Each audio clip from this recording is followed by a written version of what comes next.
In this video, we'll deal with change management. Now, this is a topic that's dealt with in other videos as well, so it's important to view those other videos, locate them and view them and get an overall picture of the importance of change management and what it involves. However, for this session, we're going to look at the type of organizations or organisms almost that enable change to take place and facilitate change and the implications of change when it happens.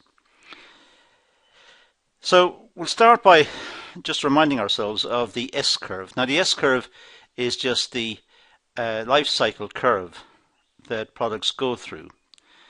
And when we think of the S-curve, we think of products coming into existence. They go through a growth phase, then they mature and they start to decline. Each phase really requires an adjustment on the part of management. And certainly at the introductory stage, when a new product's developed, the organization must adjust to the new product. It must facilitate the new product, and that will necessitate change, right perhaps throughout the organization. And there must be a tolerance towards change and an acceptance of its need. And various issues associated with change, from financial, from physical, or reorganizing production, reorganizing the offices, whatever's required. But also on the human side, people must change and people must accommodate the newness of the situation. So change is common to nearly all forms of change. The S-curve applies right throughout nature almost. It's very difficult to think of examples where it doesn't apply, where we have this introductory stage, the adjustment stage, the maturity stage, when we're quite accustomed to the new situation. It's no longer new. It's now the status quo. It's now this situation. And then later on, we want to change it further. So we experience this in all sorts of ways. We're happy with our car. We've adjusted to it. We've bought it. It's new, and we're fascinated by it. Then it's mature in the sense that we're used to it. It's what we do. And later on we start to get fed up with it. We want to change. It's a part of being us. So common to all forms of change is this idea of the S-curve. And the phases are formation, growth, maturity and decline, like I was saying earlier. The formation is the basis for the change, and then the introduction of the change, and then the growth in this new situation when the change has been implemented, maturity when we get used to it, and eventually decline when we want something else.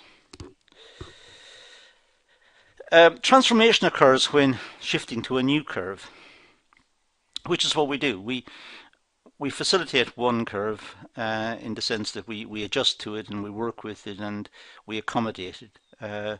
We know the product, we know what's required, we know the service, we know the changes that were brought about for its introduction, and we've adjusted to it.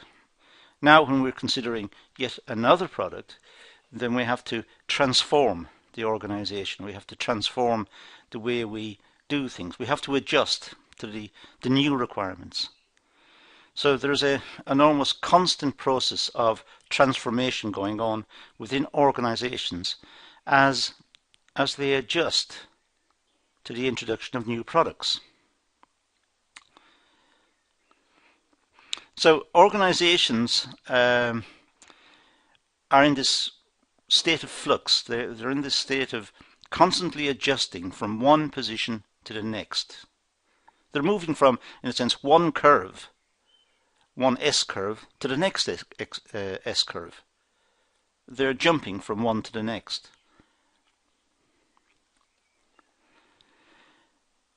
It's the most challenging part of change is the radical transformation. Once a product's been introduced and has been developed, the organization can facilitate, they can start to adjust to it, making minor modifications to the way they work or to the way the plant is laid out. But it's getting the product in the first place that is really the big concern. Getting the product established, getting that radical transformation completed, where the organization has adjusted fully to the introduction of a new product. So there's different types of learning and different skills required when a new product is introduced. And it's important that once, in a sense, the company has jumped from one S-curve to the next, that it moves along the curve. It adjusts to it and becomes more proficient in the production of the new product. It's learning by doing. It's working out what is the best way to produce the new product. And that means that it has, as I said, it's jumped from one position to the next. It's quite a radical change. Prior to the introduction of the new product, the company was working with the old product, and it had moved along the S-curve. It had moved perhaps into the decline phase. Now with the new product, they're in the learning phase. They're at the early stages again. It's a new product. So it's a new curve, and they're back at the learning phase, the introductory phase. They haven't even perhaps got as far as maturity. So companies are constantly on the lookout for new products, new innovations, change, and particularly ones that they are confident will meet the requirements of the market. But in so doing, of course, they're jumping around between different S-curves, the S-curve being the product life cycle curve. They're jumping from one to the next. One product might be at its peak, entering a decline phase. The next product might be just maturing, and they're looking yet for another one which is just about to be introduced. It hasn't even been fully developed yet. So companies are constantly in the process of developing ideas and products and trying to innovate the product. After all, the whole idea is to meet customer requirements. The marketing department will have fed back its information it picks up from customers and from observing the market as to what is required, what product specifications most accurately meets customer requirements. That's fed back, so the company will be working all the time to innovate the product and make sure its product meets customer requirements so it will get the sales. But customer requirements are ongoing. Customer requirements change. Customers are constantly looking for better products with more functionality, better design, cheaper, but also more fashionable, and so on and so on. So there's a constant need for companies to update their product line, which means in effect they're moving from one S-curve to the next. The product life cycle curve they're on at the moment could be in the mature phase, and they're now working on the next one, which will be just about to be introduced. So it'll be at the introductory stage, the formation stage, and it may have yet another product that's been producing for some time which is in the decline stage. So it'll have different product life cycle considerations for different products it's producing. It requires energy and motivation and a leap of faith to keep developing products like this, and the management must be very dynamic. They must be prepared to look for change and implement change. They must be motivated. They must really want this, because it is a hassle, it is a problem. They're constantly updating the product range, constantly changing the organization of the structure, constantly moving people around and retraining and moving the equipment around. it's a lot of work. So there must be highly motivated individuals. And it's a leap of faith because the introduction of the new product with its new S-curve, that may not be successful. The hope is it will be. The hope is that the information that they're working on in terms of design and customer requirements will meet what customers are looking for. That's the expectation. But in the world in which we live, many things may change. So we're talking here about the zone of transformation. We have an ending, a neutral zone, and a new beginning.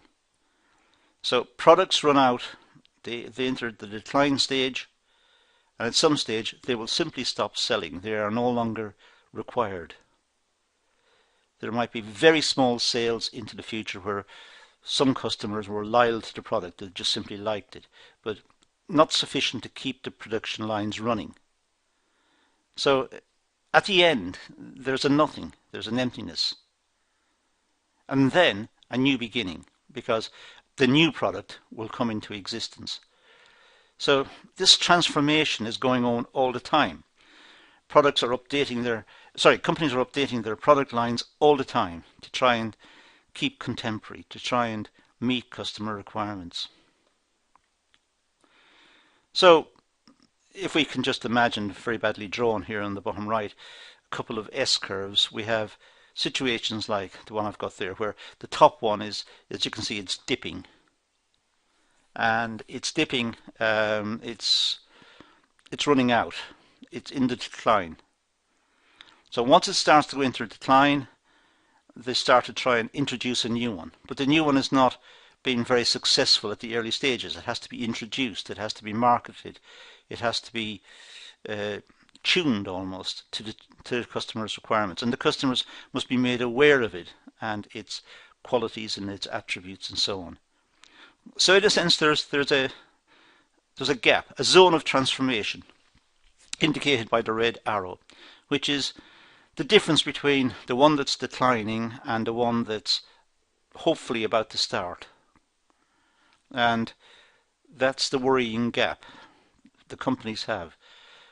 Will the existing product continue successfully for sufficient time to enable the new product to find its position in the market and become established? So in a sense there is a gap, there is a mismatch between the two. Here's a picture I found in a text, and it's a very good illustration of what we're talking about in terms of, let's say, productivity and the transition curve. So at the ending of a product, when a product starts to decline and ends, if we look at the left-hand top corner, we start with ending. And I'll just put the cursor onto the screen, just a moment. Okay. Here we got the ending. So the product is running out here. It's there's nothing. It's facing doom. So this product is almost at the end. And of course, the implications of that is that there's a shock for the people, because the product is no longer popular. So there'll be a shock for the people who've been working on it, and there'll be a sadness almost in the organization. Chances are they know this product, they've developed it, they've worked with it, they've fine-tuned it, and now the market is turning against them. Some people will deny this is happening. They simply don't accept it. They believe that the evidence is wrong. That's quite common emotional adjustment to what's happening. The product is no longer popular, it's in decline, and the business is in decline as a consequence, perhaps. Of course, there'll be anger among some who will say it was all mismanaged, it's management's fault, they did the wrong thing, and need someone to blame. There'll be frustration because people will be worried and frustrated that all their efforts are not working. They'll be worried as to why they're not working, and if they were misled by management and got to work in the wrong area or developed the wrong components or whatever. There'll be frustration and annoyance. And then later on, apathy, where to think, well, that's it, it's gone. There's no point in fighting it. It's over. It's finished. And this is the neutral zone of transition in here. Then there'll be confusion as to what to do next. Introducing a new product, how to do it, what's this product about, will it work, is it worth continuing, a sort of unease about the whole thing. And eventually they'll start to like it. They'll start to say, this product is picking up, productivity is picking up, they're getting engaged with the product. And after a while they really like it because now it's a very successful product. And then they'll put full effort behind it. So it's a new beginning. So we have this ending that's over there on the left up here. The product comes to an end. This neutral zone, which is the zone in between the end of one product and the start of the next. This almost no man's land in between. And then we've got the new beginnings up there. So we have phases of change. Everyone experiencing a major change moves through a process of change and realignment, represented by the transition curve. So the curve we just got is fairly typical of how we adjust to change. The ability to recognize that one's reaction is part of a larger process helps individuals regain a sense of control and work effectively in times of change. So if we know this is common, it's normal to feel angry and frustrated and annoyed because the product is declining, and we're frustrated because we don't know what's going wrong and why don't people want the product. But then we have hope with a new product that somehow it will pick up and we will have a future. We will survive. The new product will become popular and we'll be working on this new product. So in between the two, there's a changeover period when the frustration and the annoyance and the depression almost will change to happiness, engagement, optimism, and there's that sort of period in between where it's changing over. That's the zone of transition, the zone of transformation. So if we look ahead, based on the previous curve, the one I showed you earlier on, we have this denial. On the axis we've got the external environment, and we have got the internal self, the past and the future. And as the product starts to dip, as we move into the future, you can see we're in denial, and then there's resistance. We try our utmost to revive the product. And when it's beyond doubt that this product is not going to work, it's no longer popular, we start to explore for a new product.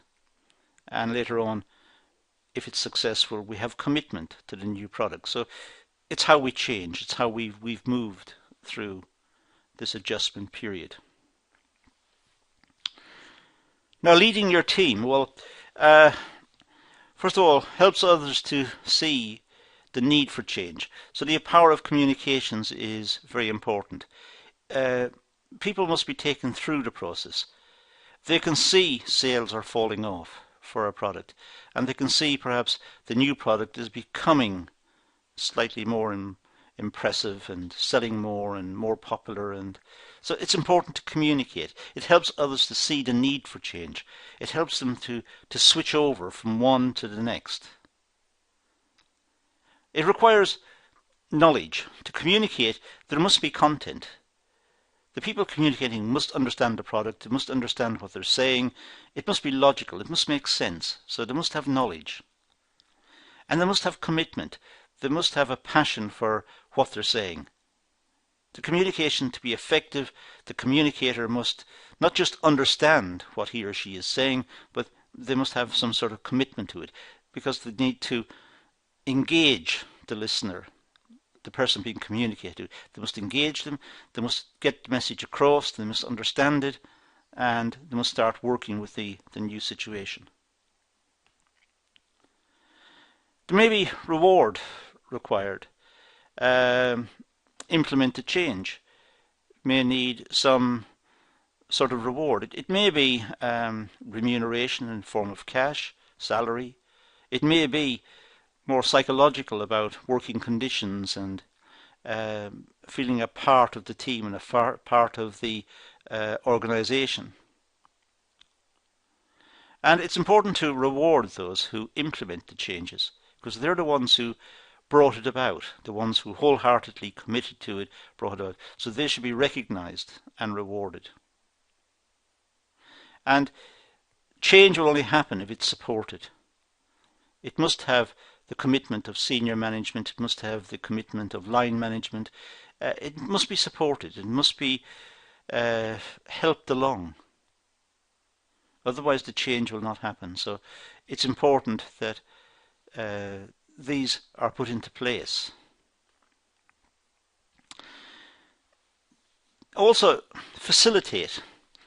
When change has been proposed, there's a need to show the way forward. There's a need to point the direction in which the company wishes to travel and where the product will be and the requirements of the product. It needs directions.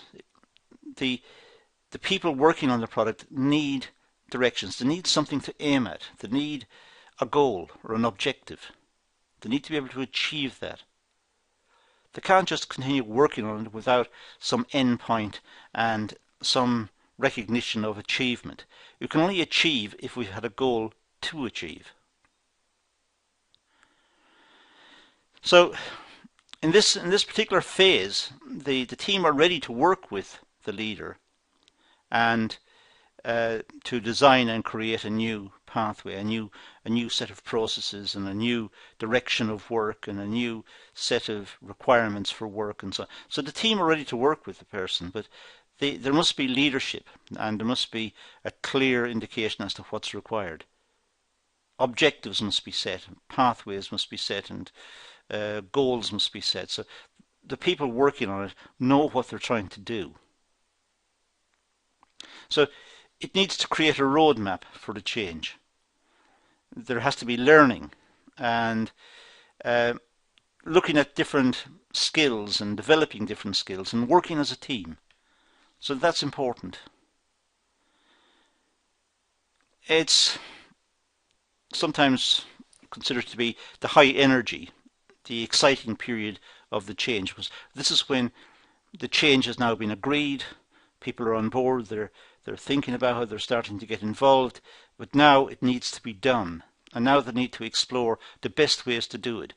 So lots of ideas about how to produce it and how to structure the business to do it, and lots of ideas coming up about the way forward and the formation of teams and who's working together and what are their skills and what skills are required, what training programs are required, what pieces of specialist equipment are required. The marketing section or department will be involved in making sure that the product meets customers' requirements, and customers will be contacted to say that there's a new product about to be delivered and so on. So it's quite an exciting high energy period. It's also important to listen, to get people into the change and listen to their opinions. It's important to get a wide variety of comments and criticisms and feedback, because that will help to refine the whole process. This process is new, the product is new. It hasn't been done before. So no one has a monopoly of knowledge here. Not the management and not the workers and not the line management and not the marketing department. They've got an idea of what the customers want, the customers' requirements. They've got a good idea because through research in the market they have determined this. But how exactly to do it and how to respond to that requirement, that market requirement, is difficult. So the team has to uh, be ready to accept and become active in the process of change. The team must engage it, and the team must know what's required of them, what's the goal, what's the objective, what's the way forward, what machines are required, what skills are required, and they must be able to feed back any shortcomings to the management. Otherwise, the problem has just been stored up and it'll manifest itself later.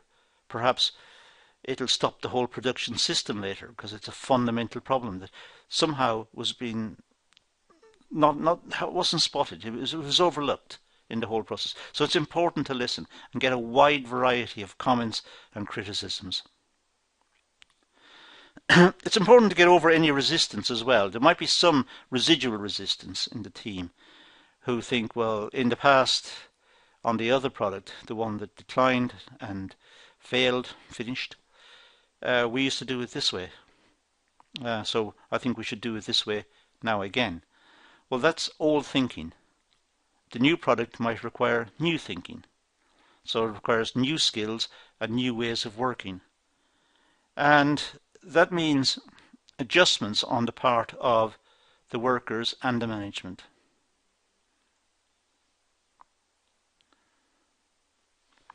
Five challenges to major change efforts. Well, there are five main challenges. First of all, insufficient support for people during the change. Sometimes people are asked to make changes and they're not being supported. It could be really bad. It could be people are asked to make changes and they're not supported in terms of time or resources at all. They're expected to just work on it when they have a chance, when they have a break. Just make some provisions for doing something new. Well, that's the worst case scenario. That's really bad. But a lot of the time it may be that management don't know what resources are required in order to introduce the change, so there may be miscalculations about the time allocation and the resources at the disposal of those asked to implement the change. So that's one big problem. There may also be confusion about the purpose of the change. It's important that the people working on the change know that it's market-led. It's because the customer's requirements have changed, the customer's tastes have changed, perhaps the previous product was no longer acceptable, it declined, its particular market failed, it was no longer demanded by its customers. So it's a matter of life and death for the organization. It could be as serious as that, and the message needs to be communicated and people need to understand the purpose of the change. Why is the change taking place? It's not just for the fun of it, it's necessary for the organization perhaps to survive or for the organization to grow and prosper. There may be lack of commitment by some parts of the management or some parts of the workforce. It may be that they don't see it as that serious and they think it's going to be okay, so they don't have to pay too much attention to it. Now that's quite dangerous. That complacency can ultimately lead to a failure of the product or a failure of the project. So there has to be full commitment. There has to be enthusiasm on the part of those involved. Enthusiasm to bring about the changes. It may be that some structures are not included in the change. This can be human structures or it can be physical structures. It could be that the design of the plant or the existing technology is not exactly what's required. But because of pressure on resources, it's what the company's got, so they have to work with it. And that's a big challenge. They have to customize what they've got to make this new product. Well, it might be a real problem. It'd be far better to have customized machines, ones that are specific to the task. But that will be a lot of resources, so they have to look at existing machinery. What have they got? What can they do? and they need to be able to utilize that. But also in terms of people, people's skills are along particular directions. They've worked on perhaps the previous product for many years, and they've built up confidence about its production and its processes and its requirements, the various stages of production, and looking at customers and dealing with the market. And there was it had become routine and quite easy almost to do. Work was not that demanding because everyone knew what they were doing, what was expected of them, and providing they did it, life moved on. But when a new product's introduced, it's all in change. There's new techniques to be learned and new processes and new requirements. So structures have to change. Working structures, working teams have to change. Perhaps the physical environment has to change as well. So there's a big adjustment to the new product. Sometimes people are confused about how they're supposed to change. They need to be educated about what's required of them. They need training. Just can't take a set of workers who are accustomed to making one product, and when that product declines, then move them across to the next product and expect them to kick off by being very efficient and very dedicated and very motivated with the new product. People are people. They need to be supported. They need to be acculturated.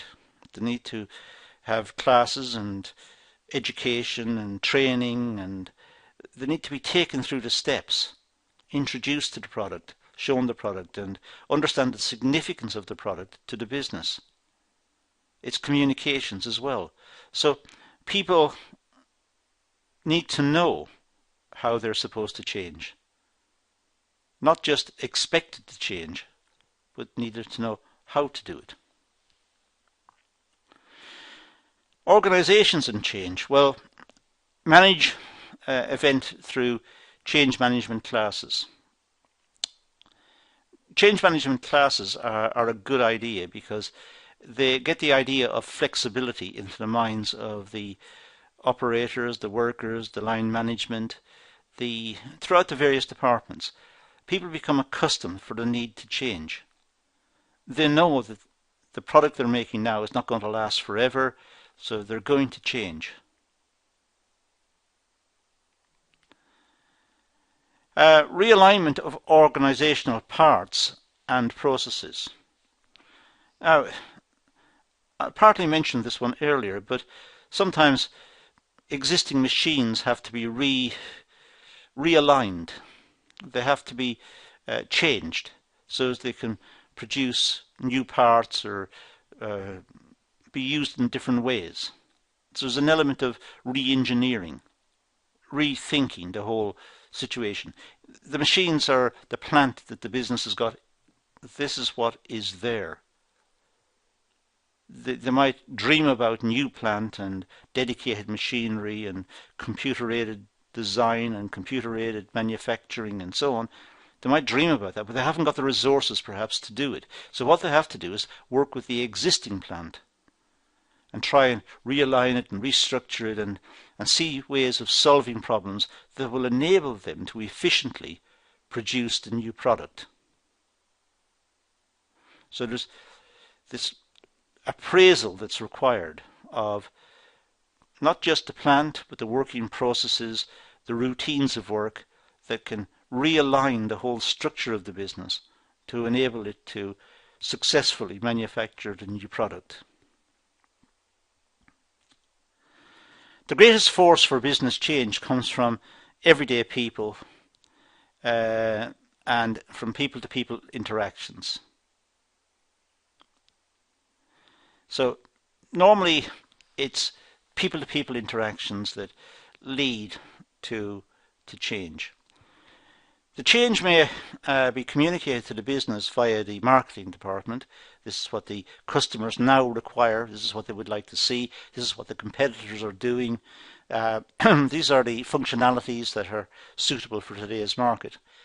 And the people within the organization, once they know that the change is required and they're going to have to work with this change, they will communicate best practice one to the other. There's a lot of learning that goes on in an informal sense within the organization.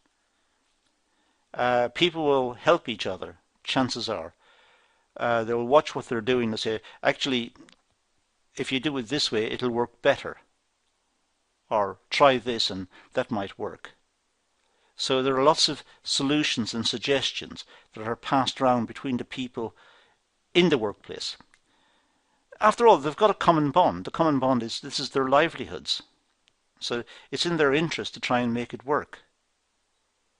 So there's a lot of support, very informal support, that can be tapped into within organizations. The power of interactions and building agile organizations, that can be tapped into. Now, the power of interactions I've just mentioned is the power of people talking to each other and departments talking to each other and coming up with suggestions for new ways to work and to deal with situations as a consequence of having to deal with a new product. But building an agile organization, building one which is very lean and very almost minimalistic, it's getting the job done without all of the bureaucratic parts that perhaps were involved in the previous one. This is an opportunity for the business to rethink itself, an opportunity for it to cut out the bureaucracy and cut out the paperwork and cut out the meetings and cut out all that was unnecessary. So it needs to look very radically at what is actually required. Get that done and then try to control the growth of the organization in ways that don't fit the agile nature of the business, what they have designed. So agile means performing only the functions that are needed. The superfluous functions, the ones that seem to grow within organizations, those can be cut. They're not necessary. Change and agility results are paradoxical. Concentrated focus on change as an event or a system to be managed reduces flexibility, reduces the flexible nature of the business. The business has to be agile. It should be able to move from one situation to the next. People should be able to adapt and concentrate on their functions, but modify the functions and be able to adjust to any changes required. The people are very flexible. They're agile. They're able to move from one position to the next. In the sense, mentally you move. They're able to take on new tasks and learn new tasks, and they haven't got a resistance to the new tasks. But sometimes change may require a particular product. The product needs to be set up and established, and once the most efficient forms of manufacturing has been agreed and understood, then in a sense the agility may evaporate because people have found the best way of producing it, so they will want to work for that design. So they will not change. So in a sense there is a trade-off. Once efficiency has been found and people are happy with the way they're working and routines have been established, then agility tends to suffer. The more you leverage the power of people-to-people interactions, the more you build agility as a core competency. When you use leverage, is like using. When you use people-to-people interactions, when you allow people to interact and talk to each other and discuss work and so on, they become more flexible. They want to try out new ideas and they want to try out new ways of doing it, and it becomes more agile. They're able to build a more flexible organization because they themselves can make the adjustments. So sometimes planning it from the top gives a very rigid structure. This is how the product will be produced. Raw materials will go from there to there, and production will move from here to here, and so on. Very rigid. Agile, when people to people talk about it, and they say things like, we'll move the materials in, I'll do it first, then you, and you pass it over there. And in a sense, it's almost an organic development. It's growing development. It just come into existence. People have worked out the solutions. There's no paperwork. They're just thinking about it. And of course, once a good design like that has been worked out, then it may be codified. Then it may be possible to write it down and say this is our way of working and these are our procedures, so that subsequently when new staff are taken on, they know what the way of working is. But the original design for the work might have actually been the product of people just chatting about what was required. There could be people on the shop floor talking about the best way of setting up the production system. And that's an agile business. They're flexible. They're capable of changing. They're capable of moving ideas around and moving production around in a way that suits them and will bring about more efficiency. People relating to one another are most powerful, but unpredictable force for business change. That's the problem with people-to-people interactions. It's a very powerful force because it's a way of getting agility and getting movement and getting agreement between them. But the problem is that it's also somewhat unpredictable. The consequences need to be carefully thought out. So before there's wholehearted permission to implement ideas that have come around through flexible thinking, agile thinking, people-to-people discussions, before that's implemented, the logic of what is happening and being proposed should be carefully checked. Just in case the people who come up with the ideas didn't quite understand the significance of what they were thinking or saying or doing.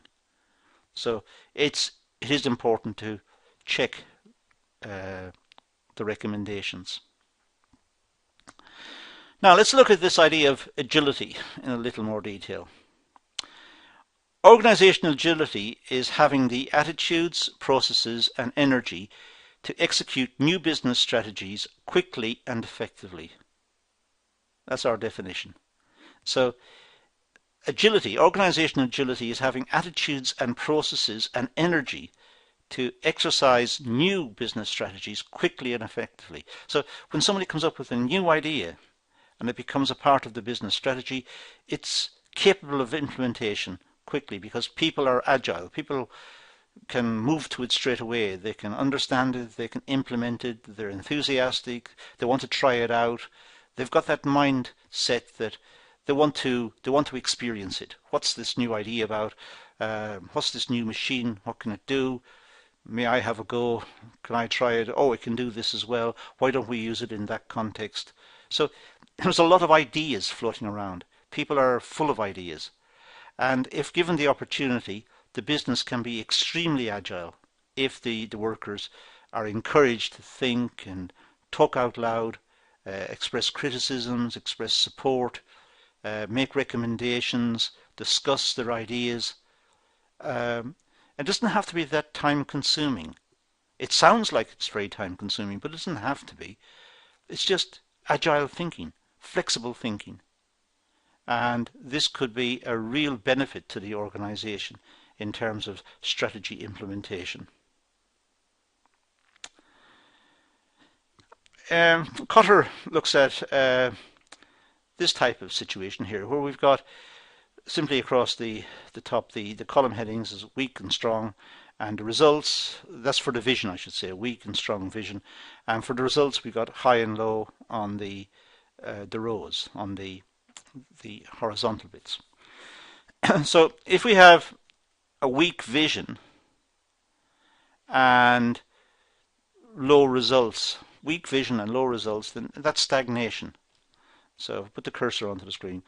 Low results, weak vision, so stagnation. Weak vision and high results, unsustainable success. Well, it's a weak vision, so people are achieving, getting high results, but they don't know why they're getting them. They don't quite understand what's going on, and they have a weak vision. They don't know where they're going. It's it's almost inevitable it's going to collapse because there's no direction. They're not heading in any particular direction. Not sustainable. If it's a strong vision but low results, it'll just be killed off. People won't support it. So that's a good way of looking at the results and the vision.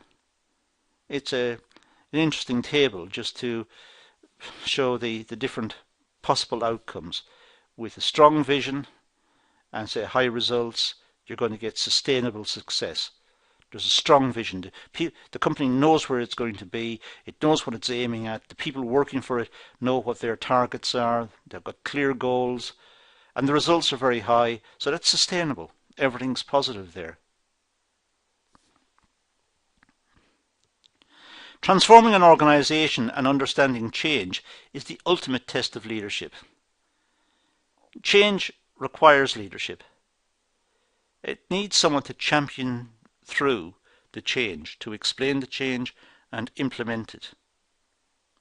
So it's the ultimate test of leadership. Introduction of change is the ultimate test of leadership.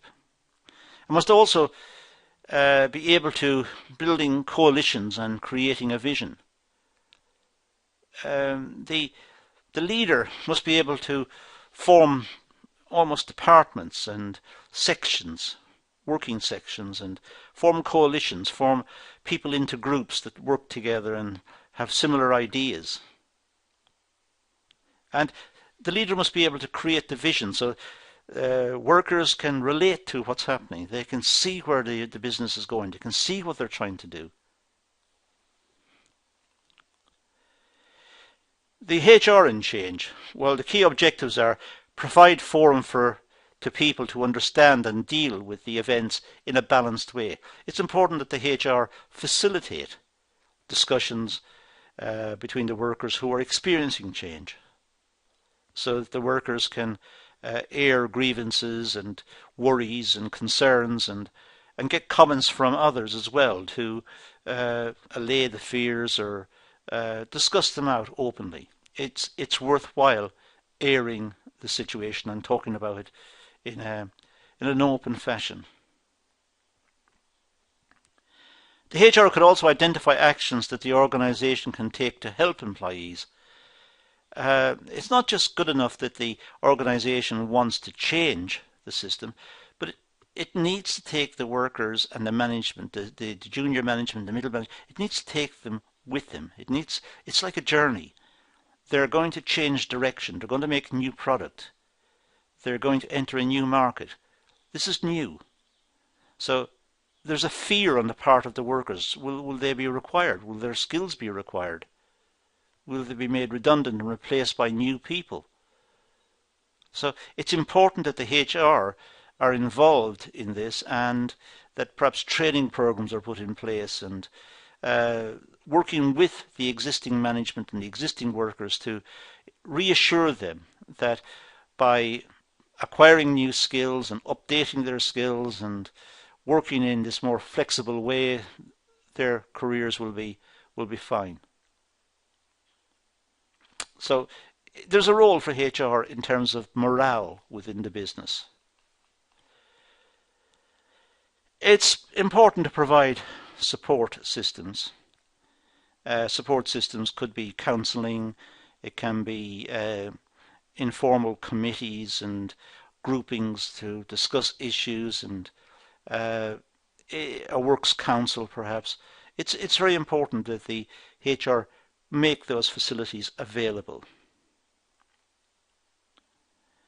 And determine when to restore the organisation to normal functioning. After a change has been implemented, the HR should monitor the change, see how people are adjusting to it, see what issues are involved, see how they can help in terms of training or discussion groups or whatever they can do. And at some stage, they should then look at the organisation and say, well, this organisation is now normal. Their people are adjusted to the new product, to the new way of working. This is a normal situation. So now, in a sense, normality has been resumed, and normal functioning of the business will now resume. So it's the HR who determine, in a sense, when the business has got over the whole problem of change and implementing the requirements of the change. Now, a change model. Well, there must be a clear message. The message must be absolutely clear from whoever's proposing the change. What is the change? What's it about? Why is it being implemented? What will it involve? Who will it involve? What are its advantages and disadvantages, and so on and so on. It must be a very clear statement. Maybe a bullet-pointed document just outlining the various issues. There has to be a need for the change. People must go along with it. They must say, yes, we couldn't continue the way we were. Clearly it was not working well. Clearly the organisation was under pressure, so we had to change. It wasn't that we wanted it, but we had to. There was a need for the change. The direction of the change must be clearly indicated. People must know exactly what's required of them and which way they're going to move. And it may involve coaching and learning and reskilling.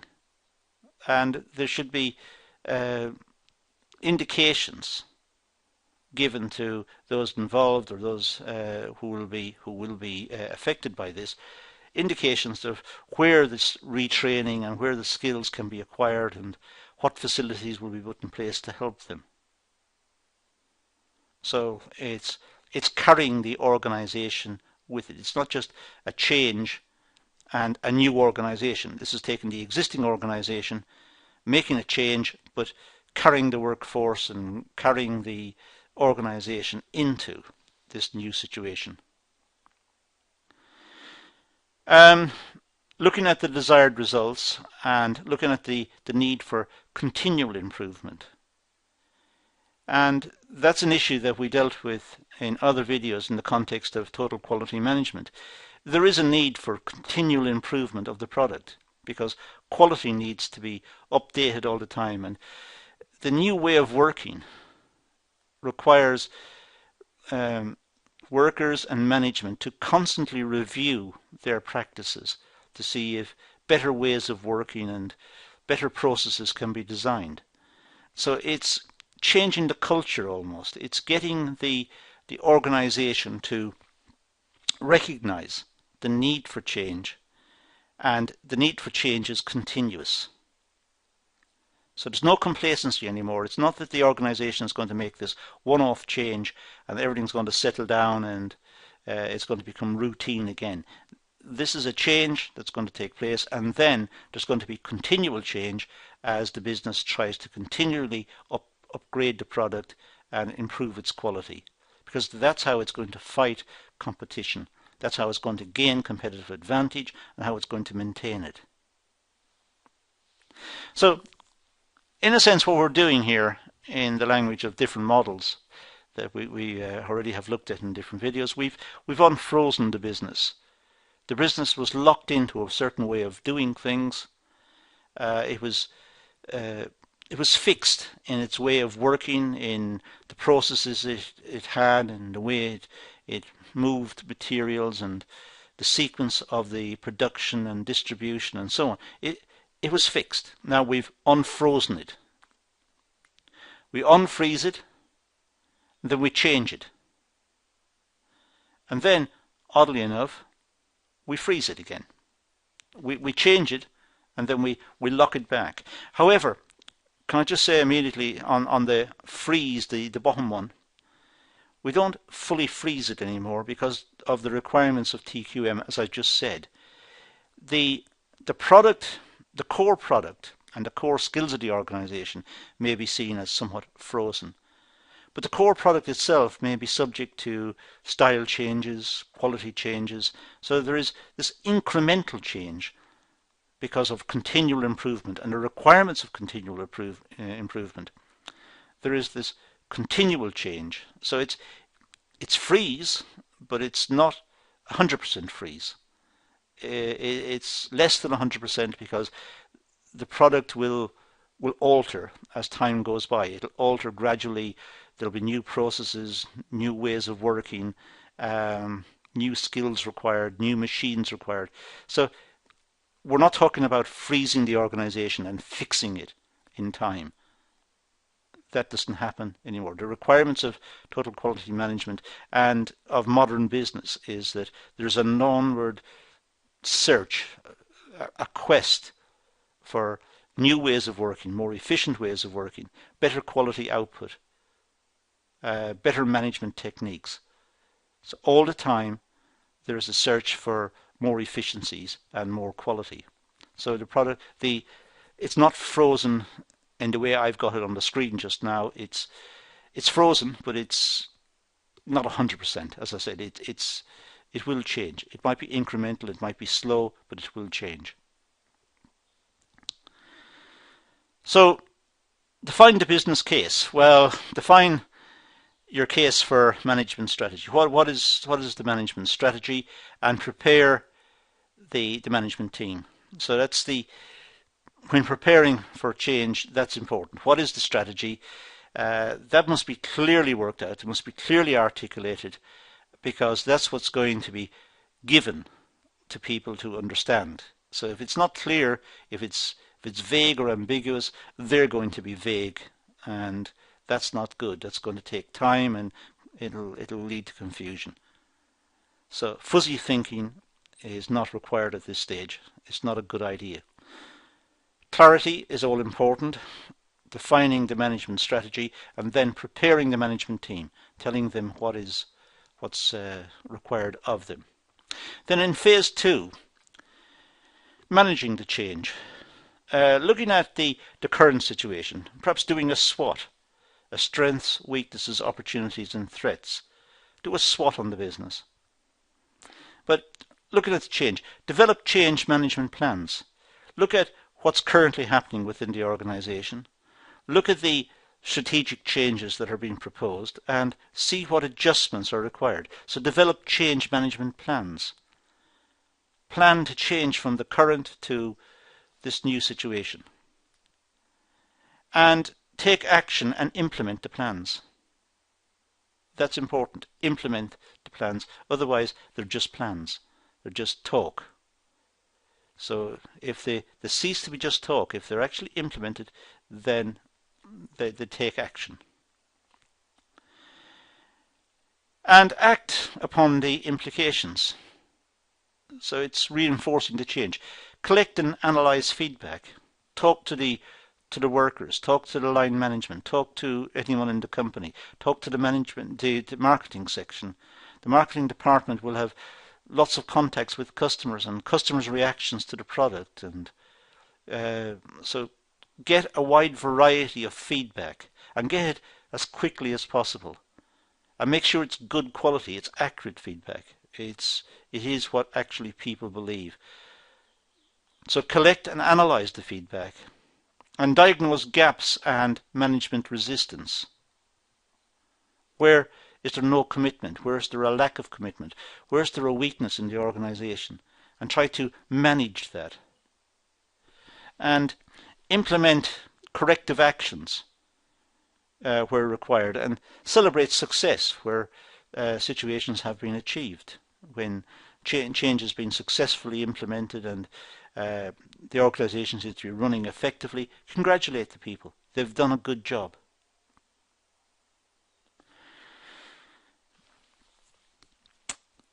This little chart sometimes crops up in the literature, and it's quite interesting. It's responses to can versus will. On the, I'll just put the cursor on. Over here we cannot act. I cannot act. And I don't have the will. I don't have the interest. So I don't have the interest to act, and I cannot. I cannot, and I don't want to. Appropriate.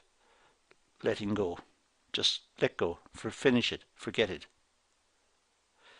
Here I can act, and I have the will to do. I want to do it, and I can do it. So mastery. Here I have the will. I want to do it, but I cannot, so I'm frustrated. And here I can act, and I don't have the will. I'm giving up. I can do it, but I don't really care. I'm giving up. So quite an interesting little matrix of the types of responses to change that we could get. Asking management, line management or whatever, asking them, do they like the proposed changes? And they say, well, I can do it, but I really don't care. I don't want to do it. So we could fit it into this type of little matrix. It just tells us what sort of outcome to expect. There's another one which sometimes crops up in the books. This is communications versus conversation. And I'll put the cursor back on. Here we got one-way conversation and we got two-way conversation. Well, one-way communications, I'm sorry. This is one-way communications. This is when the business tells the workers or tells the line management or tells whoever. One way. Two-way is when they talk. And the company, for example, it might use one way. It might use it's the web, or it might use the intranet to communicate. Very low impact because people have to read it and it's not making a big impact on anyone. If it's the company is trying to communicate effectively, have a conversation with the workers, then it would be face to face. Now that could be high impact over here. And you can see it runs from company, department and individual employee, and you have this grading across. Communications is one way. Conversation tends to be two ways. We talk to each other. And when we talk face to face, it has more impact than simply getting a memo or an email. That's communicating, but it's low impact. It could be low impact at least, or it's seen as low impact. It depends, I suppose, on the contents of the communications to a large extent, but on a routine basis, low impact means not very important, generally speaking, disseminated in the cheapest and most efficient way possible. If it's a very important communication, it may be face-to-face, or it may be a conversation, it may be a meeting where a person addresses the meeting. Now, we've had a very long class in this one. I expect you, if you've got this far, and I hope you have, to go back and do it all again. Only this time, stop the video from time to time, have breaks, and also to make notes from the slides and make notes from your reading from the PDFs and so on, and have a more comprehensive understanding of the issues involved in change. That's very important. Change is a critically important factor in modern business. So it's something we must be completely familiar with. But that's all I'm going to deal with in this class. So thank you for watching.